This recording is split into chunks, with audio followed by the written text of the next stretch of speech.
அனைவருக்கும் வணக்கம். பொன்மொழிகள்.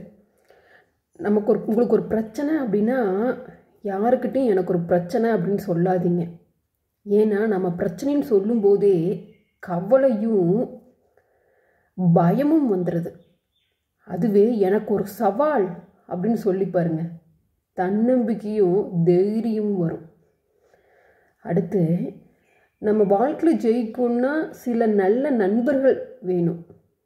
அதுவே வாழ்நாள் முழுவதும் ஜெயிக்கணும் அப்படின்னா ஒரு எதிரியாவது வேணுங்க. தென் நம்ம கை ரேகையை பார்த்து நாம் எதிர்காலத்தை கணக்கிடக்கூடாது. ஏன்னா கை இல்லாதவனுக்கும் எதிர்காலம் உண்டு. இந்த பொன்மொழிகள்லாம் சொன்னது யாருங்க? கல்வி, கற்றல், விடாமுயற்சி, குறிக்கோள், கடின உழைப்பு, இந்த 4 இருந்தாலே நம்ம கண்டிப்பாக வாழ்க்கையில் ஜெயிக்கலாம்.